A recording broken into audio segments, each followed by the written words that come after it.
Brian Price could have saved all of us a lot of grief today if he had just instantaneously walked out of the dugout or even gotten the umpire's attention when the game ended. And certainly, I understand there was a lot going on at that moment, but when the game is over and you still have your challenge, you literally have nothing to lose except for just having lost the game. So you could really, as a matter of practice, the losing manager could just make it his own policy that whenever the game is over, if there is even the slightest chance that there was anything untoward on that last play, I'm going to ask him to review it. And I think that that's really the one thing we could see going forward is managers make it a policy, take it upon themselves to review the last play if there's even a hint, a speck of uncertainty about the way things played out, that you just make it your own personal policy to do so. But as you point out, Rich, it would, on a certain level, make some sense that New York look at all game-ending plays from the very beginning before anything even is walked off the field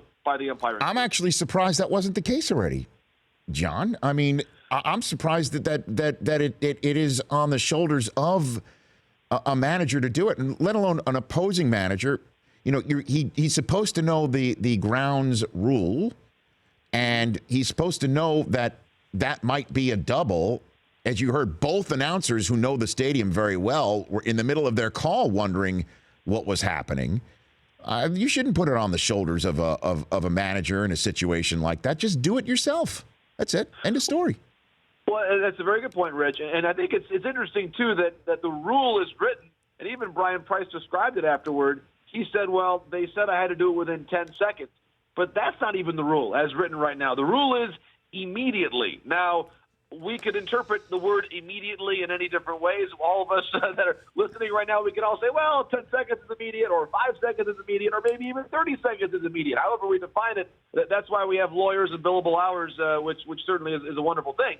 But I think you look at it, and that's probably where the uncertainty came from, is that even Brian Price himself, Rich, as he was speaking about it afterward, wasn't totally clear on what the rule is. So I think all the teams that are involved in the playoffs now just got a very nice little reminder about what the rule is right now, and it's my expectation we will see every team that's involved in the playoffs, and certainly all these consequential games this weekend, if there's even a slight chance of there being an ending like what you saw last night in St. Louis, they're going to challenge it or at least ask the umpires to review it, even if they're out of challenges, which we have seen many times, Rich. The umpires, I think we have to say this on their behalf, they've been very good. Even when teams have been out of challenges, if there's a reasonable reason to do that from the seventh inning on, they have been very good about taking it upon themselves to initiate a crew challenge and make sure they get the call right. The Rich Eisen Show, weekdays at noon Eastern on Audience.